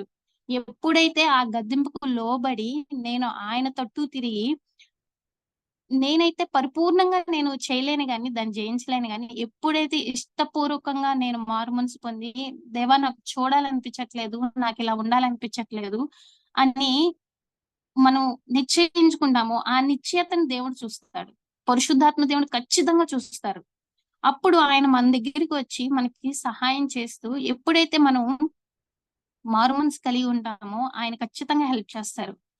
అయితే దేవుడు ఒక మాట అంటున్నారు, కొంచెంలో నమ్మకంగా లేకపోతే అధికంగా ఏమివ్వరు. అయితే ఇలాంటి చిన్న చిన్న విషయాల్లోనే దేవుడు చూపించినటువంటి విషయాల్లోనే నమ్మకంగా వెనుతిరిగి ఆయనతో సహవాసంలో ఉన్నప్పుడు, ప్రాముఖ్యంగా దేవుడు మన తండ్రి, ఆయన మన తండ్రి, ఈ లోకంలో ఉన్నటువంటి అందరికంటే కూడా ఆయన ఎక్కువగా నన్ను ప్రేమిస్తున్నాడు అన్న విషయాన్ని మనం గుర్తెరుగుతామన్న విషయాన్ని నేను తెలుసుకున్నాను. నిజంగా పాపాన్ని పట్ల వెనుతిరిగి స్వభావం కలిగి ఉంటే పరిశుద్ధాత్మ దేవుడు ఆయన మన తండ్రి అని తెలియజేస్తారు. అప్పుడు మాత్రమే మనం అబ్బా తండ్రి అని పిలవగలం అన్న విషయాన్ని నేను ఫస్ట్ తెలుసుకున్నాను. అయితే ఎప్పుడైతే ఈ లోకంలో ఉన్న వారందరికంటే ఆయన ప్రేమ గొప్పది, ఆయన తండ్రి అని తెలిసినప్పుడు ఆయన మీద అమితమైనటువంటి గౌరవము, అమితమైనటువంటి ప్రేమ నాలో కూడా స్టార్ట్ అవుతుంది. ఆ స్టార్ట్ అయినప్పుడు ఎలా అనిపించిందంటే, ఈ లోకంలో మన పేరెంట్స్ ఎవరైనా బయట వాళ్ళు గౌరవించకపోతే మనకి ఊరికినే కోపం వచ్చేసిద్ది. ఏంటి వీళ్ళు ఇలాగా అంటున్నారు, వీళ్ళేంటి తప్పుగా ఆలోచిస్తున్నారు అని. అదే మన ద్వారా మన పేరెంట్స్ కి అవమానం కలిగితే మనం చాలా గిల్టీ ఫీల్ అయిపోతాం. అలాగే పరలోకపు తండ్రి విషయంలో కూడా మనం ఆయన మహిమను నిజంగా ఆయన ప్రేమిస్తే, ఆయన తండ్రిని గుర్తెరిగితే, ఆయన నామము మాత్రమే గణపరచబడాలని మన వైఖరి మొత్తం మారిపోతుంది. అట్లా మారిపోయేటట్టు చేసేది కూడా పరిశుద్ధాత్మ దేవుడే. ఎప్పుడు చిన్న చిన్న విషయాల్లో నమ్మకంగా మనం వెనుతిరిగితే పాపానికి, అలాగ ప్రతి పెద్ద విషయంలో కూడా పరిశుద్ధాత్మ దేవుడు మనకు సహాయం చేస్తారు. అప్పుడు మాత్రమే ఆయన యొక్క మహిమ, ఆయన యొక్క నామానికి మహిమ తెచ్చే వరంగా, ఆయనకి ఘనత తెచ్చే వరంగా ఉంటామన్న విషయాన్ని నేను తెలుసుకున్నాను. అదే రీతిగా మిగతా 3 విషయాలు ఏవైతే ఉన్నాయో అవి కూడా ఇందాక బ్రదర్ చెప్పినట్టుగా రిలేటెడ్. జాక్ బ్రదర్ గారు చెప్పినట్టుగా, ఇందాక విజయ్ కుమార్ బ్రదర్ గారు చెప్పినట్టుగా రిలేటెడ్ అన్నమాట. నిజంగా ఆయన ఆహారం ఆయన ఇస్తేనే నేను జీవించి ఆయన మహిమపరచగలను, అది 100%. రెండో విషయం వచ్చేసరికి క్షమించడం. నిజంగా క్షమించడం అనేది చాలా ప్రాముఖ్యతమైనటువంటి విషయం. ఎప్పుడైతే దేవుని యొక్క ప్రేమ మన హృదయంలో ఉంటుందో, మళ్ళీ చెప్తున్నాను, ఎప్పుడైతే దేవుని యొక్క ప్రేమ మన హృదయంలో ఉంటుందో ఖచ్చితంగా ఎదుటి వ్యక్తి, ఆ వ్యక్తి ఎంత పెద్ద తప్పు చేసినా సరే మనం క్షమించగలుగుతాం. ఆ వ్యక్తితో ప్రేమగా, దేవుని వల్లే ప్రేమగా మాట్లాడగలుగుతాం. అటువంటి ప్రేమ మన హృదయంలో లేదు, ఎదుటి వ్యక్తిని మనం క్షమించలేకపోతున్నాము అనుకుంటే మన ఆత్మీయ స్థితిని ఖచ్చితంగా మనం పరీక్షించుకోవాలి. అలా క్షమించాలి. మనము కూడా దేవుని యొద్ద నుంచి క్షమించబడాలి. అయితే దేవుడు చెప్తున్నాడు కదా, నువ్వు క్షమించకపోతే నేను నీ తప్పులను క్షమించనా అని. ఆయనతో బిజినెస్ లాగా ఉండకూడదు. ఆయనతో ప్రేమగా ఆయన ఏది చేసినా ఆయన ఇష్టపడుతూ, ఆయన ప్రేమిస్తూ చేయాలి. మూడో విషయం వచ్చేసరికి టెంప్టేషన్ లోనికి తీసుకురావద్దు, దుష్టత్వం నుంచి కాపాడము అని ప్రేయర్ చేయమని చెప్పేసి చెప్తున్నారు యేసుక్రీస్తు ప్రభువారు. నిజంగా శోధన వస్తుంది. ఆ శోధన దుష్టత్వం కిందకి మారకుండా ఉండటానికి ముందుగానే ప్రేయర్ చేయాలి. శోధన జయించిన వాడు ధన్యుడు అని చెప్పేసి వాక్యం సెలవిస్తుంది. నిజంగా పరిశుద్ధాత్మ దేవుని సహాయం ఉంటే శోధన ఖచ్చితంగా జయిస్తాం. అంతకుముందు మనం విన్న విషయాలను బట్టి 1వ క్లాస్ పాస్ అయితేనే 2వ క్లాస్కి వెళ్తాం. అలాగే ఆత్మీయ స్థితిలో శోధనలు వస్తున్నప్పుడు అవి మనకి టాస్క్ గా మనకు గుర్తుండిపోవాలి. ఈ టాస్క్ వచ్చింది, పరిశుద్ధాత్మ దేవా నాకు సహాయం చేయని ఆయన అడిగి మనం ఆ టాస్క్ ని ఓవర్కమ్ చేయాలి. అటువంటి శోధనలు వచ్చినప్పుడు ఈ దుష్టత్వం అంటే ఫర్ ఎగ్జాంపుల్ బ్రదర్ జాగ్రత్తగా గారు చెప్పినట్టుగా మళ్ళీ క్షమించలేకపోతాం. ఆ దుష్టత్వం, క్షమించలేనటువంటి తత్వం, ఇలాంటి విషయాలు చాలా ఉన్నాయి. ఈ విషయాలన్నీ నేను ఈ అధ్యయనం ద్వారా తెలుసుకున్నాను. నిజంగా పరిశుద్ధాత్మ దేవుని యొక్క సహాయము కావాలి. పరిశుద్ధాత్మ దేవుడు మనకి ఆయన తండ్రిగా ప్రతిరోజు ముద్ర వేయాలి మన హృదయంలో. అంటే మనం చిన్న చిన్న విషయాల తప్పులకి వెనుతిరగాలి, ఆ పాపాన్ని విడిచిపెట్టాలి. అప్పుడు మాత్రమే మన పరిశుద్ధాత్మ దేవుని సహాయంతో ఈ ప్రార్థన ప్యాటర్న్ ని, అంటే ఎగ్జాక్ట్ ఇది కాదు, ప్యాటర్న్ ని మన అర్థవంతంగా దేవునికి మన భావం అర్థమయ్యే రీతిగా మనం ప్రతిరోజు చేయగలమని తెలుసుకున్నాను. ఈ విషయాలు నేను నేర్చుకున్నాను. Thank you brothers and sisters.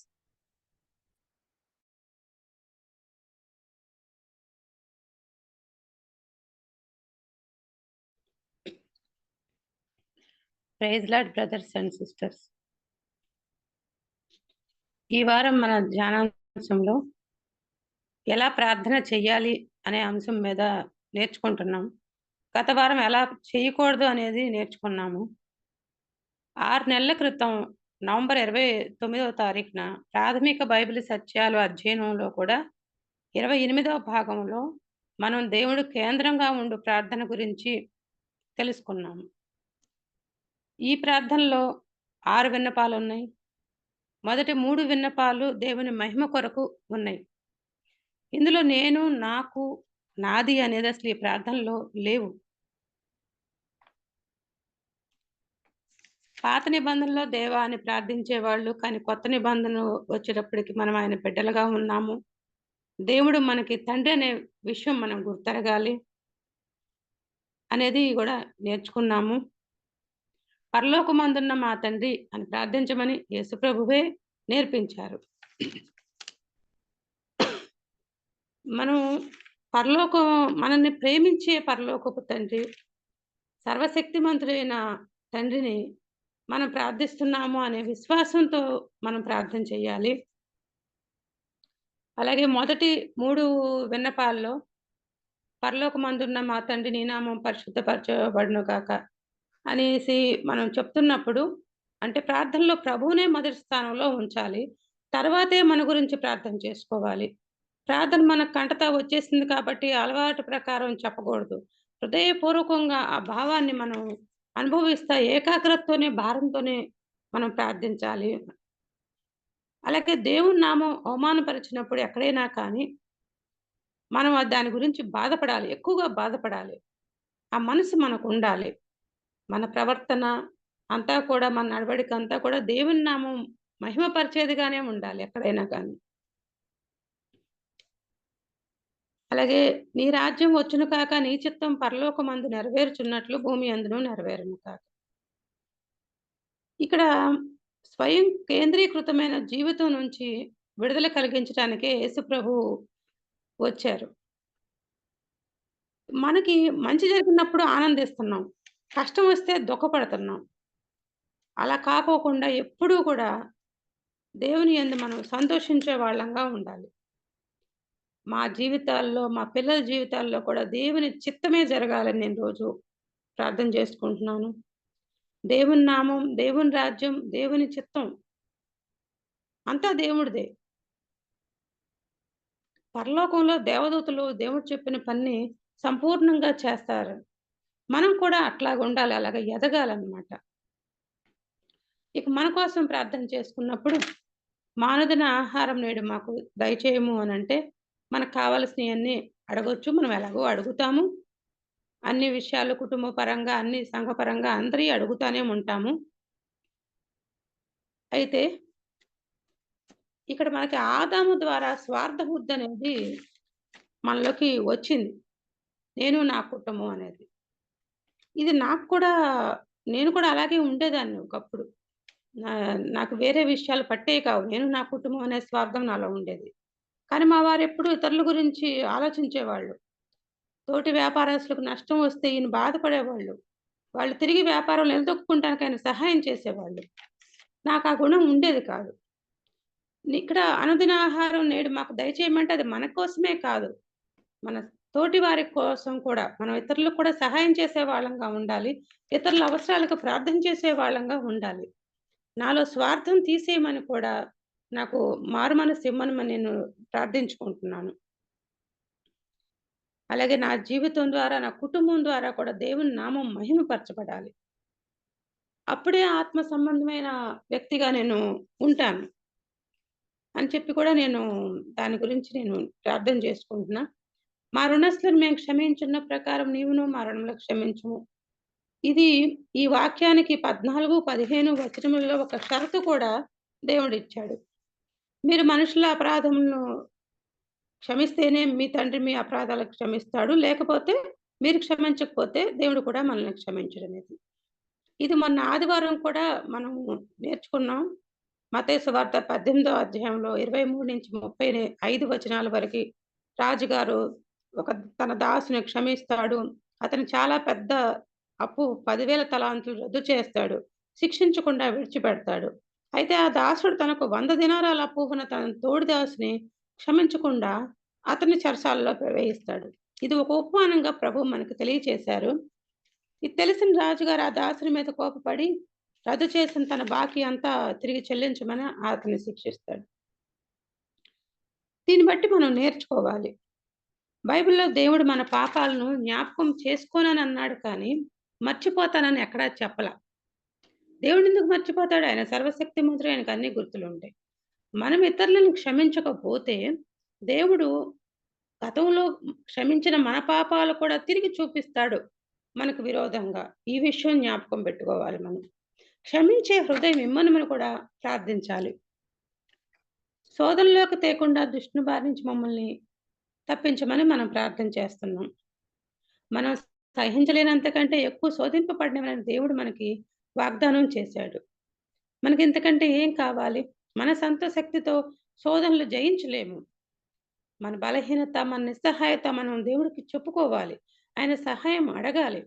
ఆయన సహాయం చేస్తాడనే విశ్వాసంతో విడువక ప్రార్థించే వాళ్ళంగా మనం ఉండాలి. రాజ్యం, బలము అన్నీ నీవే ప్రభువా అని ప్రార్థించాలి. అలాగే పాపం జయించిన తర్వాత ఆ మహిమ కూడా నీదే ప్రభువా అని ప్రార్థించాలని నాకు జాక్ బ్రదర్ గారు కూడా తెలియజేశారు ఈ వారం మెసేజ్‌లో. చివరగా ఆమెనని ప్రార్థన ముగించాలని చెప్పారు. ఆమెనంటే అలా జరుగును గాక అని అర్థం. ఇది మనం చేస్తున్నాము. ఈ విషయాలు నేను నేర్చుకున్నాను. Thanks brothers and sisters. Thank you sister. మరి పరలోక ప్రార్థన గురించి ఈ వారం మనకి చెప్పబడింది. మరి మొట్టమొదట పరలోక ప్రార్థనలో మొట్టమొదటి మాట ఏంటంటే, పరలోకమందున్న మా తండ్రి నీ నామము పరిశుద్ధపరచబడును గాక. అంటే నామం పరిశుద్ధపరచబడును గాక అంటే ఆయన నామం గణపరచబడును గాక, ఆయన నామము దూషించబడకుండా ఉండును గాక అని మనం మొట్టమొదట మన ఎయిమ్, మొట్టమొదట ప్రాధాన్యత అవ్వాలని చెప్పి దేవుని వాక్యం మనకి హెచ్చరిస్తుంది.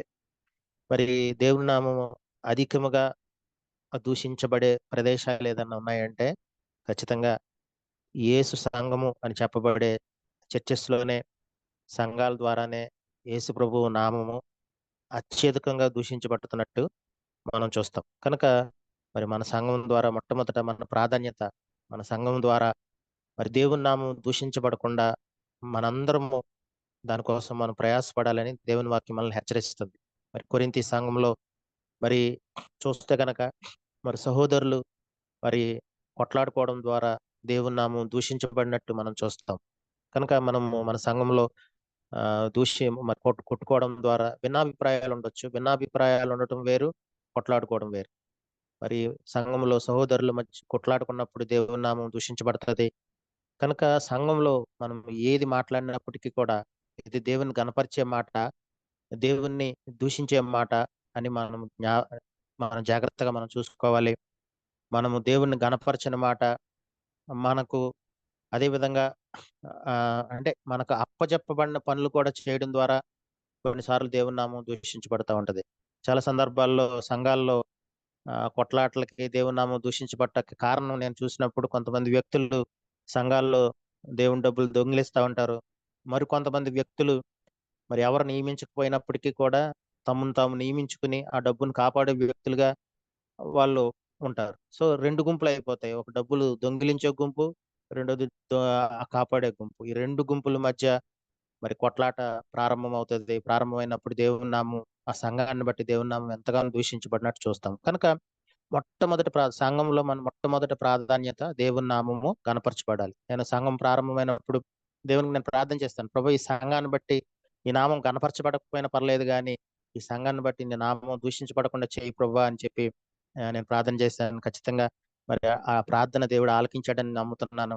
సంఘం ద్వారా దేవుని నామం దూషించబడలేదని చెప్పి నేను ఖచ్చితంగా మరి నేను నమ్ముతున్నాను. కనుక మనం ఎప్పుడు మన సంఘంలో మనం ఉన్నప్పుడు మొట్టమొదటి ప్రాధాన్యత ఏమవుతుందంటే మరి మన సంఘాన్ని బట్టి దేవుని నామం దూషించబడకూడదు. దేవుని నామం కనపరచబడాలి. మనం మాట్లాడే మాటలు, మనం చేసే పనులు ప్రతీది కూడా దేవుని గణపరిచే విధంగా ఉండాలని చెప్పి మన కోరిక అయి ఉండాలి. మన ప్రాధాన్యత అయి ఉండాలి. రెండవదిగా మన కుటుంబ జీవితం ద్వారా దేవుని నామం గణపరచబడాలి.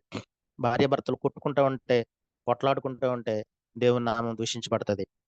భార్యాభర్తలు విడాకులు తీసుకుంటే దేవుని నామం దూషించబడుతుంది. కనుక మరి భార్యాభర్తలు ఎప్పుడు కూడా మరి కొట్లాడే భార్యాభర్తలుగా ఉంటే మరి బట్టి దేవుని నామం దూషించబడుతుంది. కనుక మరి అటువంటి వాటికి మనము దూరంగా మనం ఉండాలి. అదేవిధంగా వ్యక్తిగత జీవితం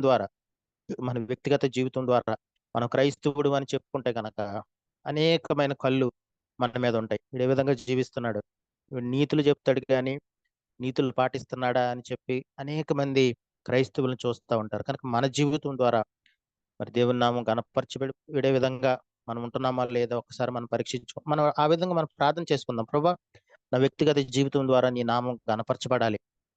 నా యొక్క వ్యక్తిగత జీవితం ద్వారా నీ నామం గణపరచబడాలి ప్రభా అని చెప్పి మనం ప్రార్థన చేసినప్పుడు దేవుడు ఖచ్చితంగా మరి మన ప్రార్థన మరి ఆలకిస్తాడు. కనుక ఖచ్చితంగా భారతదేశంలో క్రైస్తవులు 2% ఉన్నప్పటికీ కూడా మనం పనిచేసే ప్రదేశంలో, మన సంఘంలో, మన కుటుంబంలో మనం మొట్టమొదటి ప్రాధాన్యత ఏమవ్వాలంటే మరి దేవుని నామం ఘనపరచబడాలి. అదేవిధంగా మనం ఎస్పెషల్లీ బయట ఉన్నప్పుడు మనం క్రైస్తవుడు అని చెప్పుకున్నప్పుడు అనేకమైన కళ్ళు మన మీద ఉంటా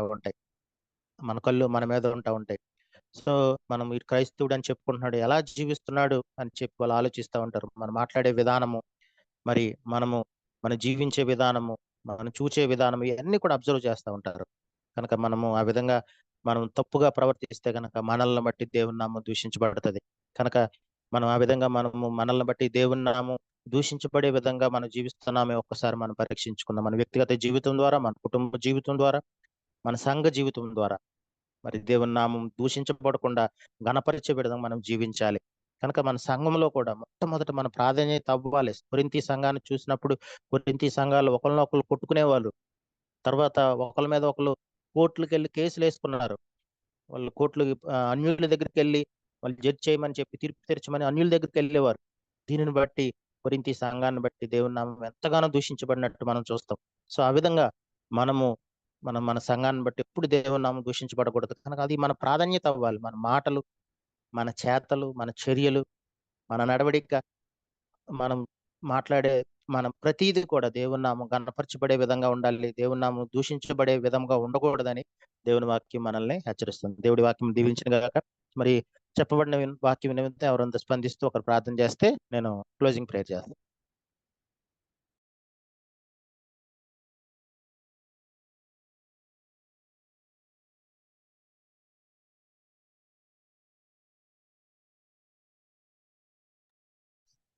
పరలోకపు తండ్రి, మరి నిజంగానే ప్రభా తండ్రి, మీరు ఇచ్చిన తండ్రి ఈ యొక్క ధ్యానాంశములను బట్టి తండ్రి నిజంగానే నీకు వేలాది కోట్లాది స్తుతి స్తోత్రములు చెల్లిస్తున్నాం ప్రభా.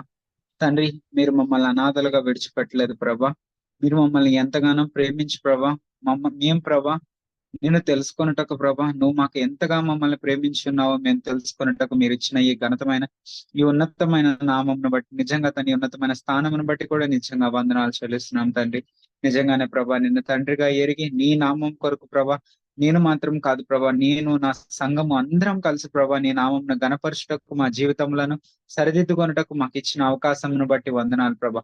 మా జీవితంలో ప్రభా నీ నీతిని, నీ రాజ్యమును తండ్రి కేవలం ప్రభా మేము బయట మా సంఘస్థుల మధ్య కాదు, ఎక్కడున్నానో ప్రభా నీ నామంను గణపరచుటకు మీరు మాకు సహాయం చేయమని, ప్రతి ఒక్క బిడ్డ హృదయంలో తన నీ పరిశుద్ధాత్మని నింపి ప్రభా మేమందరం కలిసి నీ కృతజ్ఞతాస్తుతులు చెల్లించే జీవితమును మాకు నేర్పించమని ఆ త్వరలో రానైనా మా ప్రియ ప్రభువుని యేసునామమున అడుగుచున్నాను తండ్రి. ఆమేన్. Okay brother, thank you. మరి ప్రార్థన చేసుకుందాం. ప్రేమగల తండ్రి, నువ్వు చేస్తున్న మీరు అన్నిటి బట్టి నీకు వందనాలు చెల్లించుకుంటున్నాం తండ్రి. మరొక ప్రభా మరి బుధవారం మరి పరలోక ప్రార్థన గురించి చక్కటి విషయాలు మాకు తెలియజేసినందుకు నీకు వందనాలు చెల్లించుకుంటున్నాం తండ్రి. ప్రభా ఇదిగో తండ్రి, మరి నీ సన్నిధిలో మరి ప్రార్థన చేయడానికి ప్రభా ఇదిగో తండ్రి నీ వాక్యం ధ్యానించడానికి ఇచ్చిన ఈ సమయాన్ని బట్టి నీకు వందనాలు చెల్లించుకుంటున్నాం తండ్రి. మరి ఆ పరలోక ప్రార్థన ద్వారా అనేక విషయాలు మాకు తెలియజేసినందుకు నీకు వందనాలు చెల్లించుకుంటున్నాం తండ్రి. ప్రభా మరి ఇదిగో వాటన్నిటిని మేము ఆచరించే వ్యక్తులుగా ఉండేటట్టు సహాయం చేయి తండ్రి. ప్రభా అన్నిటికన్నా ముఖ్యంగా నీ నామ ఘనత కోసము మేము ప్రాకులాడే విధముగా ప్రాధాన్యత ఇచ్చే వ్యక్తులుగా మేము ఉండేటట్టు సహాయం చేయి తండ్రి. అదేవిధంగా తండ్రి ప్రభా మరి క్షమించే విషయంలో ప్రభా మేము ఇతరులను క్షమించే వ్యక్తులుగా మేము ఉండేటట్టు సహాయం చేయి తండ్రి. ప్రభా మరి మేము ఇతరుల తప్పులు క్షమించకపోతే కనుక మా తప్పులు కూడా నువ్వు క్షమించమని చెప్పి నీ వాక్యం హెచ్చరిస్తుంది తండ్రి. కనుక ప్రభా మరి ఇదిగో తను ఎంతో మరి ప్రాముఖ్యమైన క్షమాపణ విషయంలో మేము ఎంతో మరి జాగ్రత్తగా ఉండి నీ చిత్తానుసారంగా నీ వాక్యానుసారంగా మేము ప్రవర్తించే కృపను మాకు దయచేయి తండ్రి. అదేవిధంగా తండ్రి మా కుటుంబం కోసం మా సంఘం కోసము మేము ప్రార్థిస్తున్నాం తండ్రి. అబ్రహాం బ్రదర్ కుటుంబాన్ని బట్టి నీకు వందనాలు చెల్లించుకుంటున్నాం తండ్రి. ప్రభా మరి తిరిగి మరి బ్లడ్ లెవెల్స్ పడిపోయినాయి అని చెప్పారు తండ్రి. బ్లడ్ లెవెల్స్ పెరగటానికి సహాయం చేయతండి. మంచి ఆరోగ్యం బిడ్డకి దయచేతండి ప్రభా. మరి ఇప్పుడు దాకా ఇచ్చిన ఆరోగ్యాలు బట్టి నీకు వందనాలు చెల్లించుకుంటున్నాం తండ్రి. ప్రభా మా చక్కటి కుటుంబం మాకు ఇచ్చినందుకు నీకు వందనాలు తండ్రి. శ్రీ సిస్టర్ కుటుంబాన్ని బట్టి నీకు వందనాలు చెల్లించుకుంటున్నాం తండ్రి. ప్రభా మరి ప్రత్యూష విషయంలో నీ చిత్తము నెరవేరేటట్టు సహాయం చేయతండి. సోరు బ్రదర్ కుటుంబాన్ని దీవించతండి, ఆశీర్వదించతండి. వారి కుటుంబాన్ని బట్టి వందనాలు తండ్రి. ప్రభా మరి పిల్లలకు మారు మనసు రక్షణ దయచేతండి. మంచి జాబ్స్ పిల్లలకు దయచేతండి. చిట్టుబాబు బ్రదర్ కుటుంబాన్ని బట్టి నీకు వందనాలు తండ్రి. ప్రభా పిల్లలిద్దరికి మారు మనసు రక్షణ దయచేతండి. ప్రభా మరి ఇదే విధంగా హైదరాబాద్ మరి అమెరికాలో ఉన్న కృపావరం పాపని దీవించతండి. వారు రక్షణ దయచేతండి. అదేవిధంగా తండ్రి ఇద్దరు బిడ్డలను కూడా దీవించతండి, ఆశీర్వదించతండి. గడ్డం ప్రసాద్ బ్రదర్ కుటుంబాన్ని బట్టి నీకు వందనాలు చెల్లించుకుంటున్నాం తండ్రి. ప్రభా వారి పిల్లలు దయచేతండి. ఇల్లు విషయంలో ఇల్లు కొనుక్కోవాలని ఆశపడుచుండగా వారికి మంచి ఇల్లు వారికి దయచేతండి. ప్రేమ సారథి కుటుంబాన్ని బట్టి నీకు వందనాలు తండ్రి. ప్రభా మరి వారి కుటుంబాన్ని దీవించతండి. ప్రభా సిస్టర్ ప్రభా మరి మరి బాప్టిస్ట్ని తీసుకునే కృప దయచేతండి. అదేవిధంగా ప్రభా మరి జాబ్ లో ప్రభా మరి 8.5 lakhs ప్రభా మరి రాంగ్ ట్రాన్సాక్షన్ జరిగిందండి. రికవర్ అవ్వడానికి సహాయం చేయతండి. అదేవిధంగా మరి Hemanth Kumar PhD report submit చేయడానికి సహాయం చేయతండి. వెంకట్ బ్రదర్ కుటుంబాన్ని బట్టి నీకు వందనాలు తండ్రి. వాళ్ళ మదర్ కి ప్రభా మరి మారు మనసు రక్షణ దయచేతండి. అదేవిధంగా తండ్రి ప్రభా ఇదిగో తండ్రి ప్రభా మరి మంచి ఆరోగ్యం బట్టి దయచేది. రామ్మోహన్ రావు బ్రదర్ కుటుంబాన్ని బట్టి నీకు వందనాలు చెల్లించుకుంటున్నాం తండ్రి. ఇబ్రహీంపాట సురేష్ కుటుంబాన్ని బట్టి నీకు వందనాలు చెల్లించుకుంటున్నాం తండ్రి. విజయ్ బట్టి నీకు వందనాలు చెల్లించుకుంటున్నాం తండ్రి. వాళ్ళ అమ్మగారికి మంచి ఆరోగ్యం దయచేతండి. లింకన్ బ్రదర్ కుటుంబాన్ని బట్టి నీకు వందనాలు తండ్రి. ప్రభా మరి ఆరోగ్యం కుదిరిపడినందుకు మరి తీవ్రమైన అనారోగ్యం వచ్చినప్పటికీ కూడా స్వస్థపరిచినందుకు నీకు వందనాలు తండ్రి. శ్రీను బ్రదర్ కుటుంబాన్ని బట్టి నీకు వందనాలు తండ్రి. ప్రభా మరి ల్యాండ్ విషయంలో సెటిల్మెంట్ విషయంలో బ్రదర్ చిత్తానుసారంగా రావడానికి సహాయం చేయతండి. అదేవిధంగా మరి అలా సుగుణ గారు గాల్ బ్లాడర్ స్టోన్స్ తో బాధపడుచుండగా స్వస్థపరచుతండి. స్టీఫెన్ బ్రదర్ కుటుంబాన్ని బట్టి నీకు వందనాలు తండ్రి. ప్రభా అదేవిధంగా రాజుకి మారు మనసు రక్షణ దయచేతండి. పండు బ్రదర్ కుటుంబాన్ని బట్టి నీకు వందనాలు తండ్రి. శ్యామ్ బ్రదర్ కుటుంబాన్ని బట్టి నీకు వందనాలు తండ్రి. అచ్యుత్ బ్రదర్ కుటుంబాన్ని బట్టి నీకు వందనాలు తండ్రి. ప్రభా అదేవిధంగా వాళ్ళ మదర్ విషయంలో ఇచ్చిన ఆరోగ్యాన్ని బట్టి నీకు వందనాలు తండ్రి. నవ్య కోసం ప్రార్థిస్తున్నాం తండ్రి. నవ్యాన్ని దీవించతండి, ఆశీర్వదించతండి. మంచి భర్తని బిడ్డకు దయచేతండి. విజయ్ కుమార్ బ్రదర్ కుటుంబాన్ని బట్టి నీకు వందనాలు తండ్రి. సాంబవి కుటుంబాన్ని బట్టి నీకు వందనాలు తండ్రి. మరి రఘు బ్రదర్ కుటుంబాన్ని బట్టి నీకు వందనాలు తండ్రి. సిస్టర్ కోసం ప్రార్థిస్తున్నాం తండ్రి. మరి కుటుంబం మొత్తం చర్చికి రావడానికి సహాయం చేయతండి. మోహన్ బ్రదర్ కుటుంబాన్ని బట్టి నీకు వందనాలు తండ్రి. బిఎస్ఎన్ఎల్ మోహన్ బ్రదర్ కుటుంబాన్ని బట్టి నీకు వందనాలు తండ్రి. ఇమానియల్ మనోహర్ యవనస్తులు బట్టి నీకు వందనాలు తండ్రి. వారికి మంచి జాబ్స్ దయచేతండి. రాజీవ్ బ్రదర్ కుటుంబాన్ని బట్టి నీకు వందనాలు చెల్లించుకుంటున్నాం తండ్రి. అదేవిధంగా ఆనంద్ బ్రదర్ కుటుంబాన్ని బట్టి నీకు వందనాలు చెల్లించుకుంటున్నాం తండ్రి. ప్రభా మరి పెట్టుకున్న అప్పులన్నీ కూడా విడుదల కలగజేయతండి. అదేవిధంగా కృష్ణ కుమార్ మరి సైట్ రిజిస్ట్రేషన్ విషయంలో సహాయం చేయతండి. వివేక్ బ్రదర్ కుటుంబాన్ని బట్టి నీకు వందనాలు తండ్రి. ప్రభా ఆ బిడ్డను కనికరించి తండ్రి. ప్రభా మరి రెసిడెన్స్ వీసా రావడానికి సహాయం చేయతండి. త్వరలోనే మరి కుటుంబం అంతా కలిసి జీవించడానికి సహాయం చేయతండి. మరి భార్య బిడ్డలు అందరూ కూడా ఒకే చోట ఉండటానికి సహాయం చేయతండి. లక్ష్మి బట్టి నీకు వందనాలు చెల్లించుకుంటున్నాం తండ్రి. మరి ప్రియాంక కోసం ప్రార్థిస్తున్నాం తండ్రి. మరి ప్రియాంక దురాత్మ శక్తుల నుంచి విడుదల దయచేతండి. అదేవిధంగా సోని కోసం ప్రార్థిస్తున్నాం తండ్రి. సోనిని బట్టి నీకు వందనాలు తండ్రి. చైతన్య బ్రదర్ కుటుంబాన్ని బట్టి నీకు వందనాలు తండ్రి. ఉదయ్ బాబు బట్టి వందనాలు తండ్రి. రక్షణ దయచేతండి. రవితేజాన్ని బట్టి నీకు వందనాలు తండ్రి. ప్రభు ముంబై విజయ్ కుమార్ కుటుంబాన్ని బట్టి నీకు వందనాలు తండ్రి. యేసుదాస్ కుటుంబాన్ని బట్టి నీకు వందనాలు తండ్రి. రాంబాబు గారి కుటుంబాన్ని బట్టి నీకు వందనాలు తండ్రి. మరి అవనస్తుడు రాజ్ కుమార్ బట్టి నీకు వందనాలు తండ్రి. అదేవిధంగా ప్రభా మరి ఇంకా మా సంఘంలో వివాహం కావాల్సిన మరి ఆడపిల్లల కోసం ప్రార్థిస్తున్నాం తండ్రి. ప్రభు వారికి మంచి భర్తలను దయచేయి తండ్రి. ప్రభు కనికరించి తండ్రి. ప్రభా మరి మంచి ఏర్పాటు నువ్వు తప్పకుండా చేస్తావని నమ్ముచు నీకు వందనాలు చెల్లించుకుంటున్నాం తండ్రి. ప్రభా మరి రూతు మరి సమస్తము విడిచిపెట్టి ప్రభా మరి నీ కోసము మరి మరి ఈ యొక్క మరి యోధా దేశానికి వచ్చింది తండ్రి. ప్రభా నువ్వు ఎంతగానో నువ్వు దీవించావు తండ్రి. ఆమె పట్ల నువ్వు కలిగిన ఏర్పాటు బట్టి నీకు వందనాలు. అదేవిధంగా మన బిడ్డలందరి కోసం ప్రార్థిస్తున్నాం తండ్రి. ప్రభా ఆ బిడ్డలు ప్రభా మంచిగా మరి వివాహాల విషయంలో కృప చూపుతాన్ని మంచి భర్తలను బిడ్డకు దయచేయండి. అదేవిధంగా యవ్వనస్తుల కోసం చదువుకున్న యవ్వనస్తుల కోసం ప్రార్థిస్తున్నాం తండ్రి. వారికి మంచి ప్రభా జ్ఞానం దయచేయండి. ప్రభా వారికి జాబ్స్ మంచి జాబ్స్ వారికి దయచేయండి. ప్రభా అదే అన్నిటికన్నా ముఖ్యంగా వారందరూ నీ యొక్క రాజ్యాన్ని నీతిని వెతికే వ్యక్తులుగా ఉండేటట్టు సహాయం చేయండి. ప్రభా మా కుటుంబాల కోసం ప్రార్థిస్తున్నాం తండ్రి. కుటుంబాలను దీవించండి, ఆశీర్వదించండి. ప్రభా మా కుటుంబాలను బట్టి మా వ్యక్తిగత జీవితాలను బట్టి మా సంఘాన్ని బట్టి నీ నామం కనపరచబడే విధంగా మేమందరము జీవించే కృపను మాకు దయచేయము. వందనాలు స్తోత్రాలు చెల్లించుకొని క్రీస్తు నామం బ్రతిమాలి వేడుకొని తండ్రి. ఆమేన్. ఓకే బ్రదర్, ఇక్కడతో ప్రేయర్ ముగిసింది. Thank you.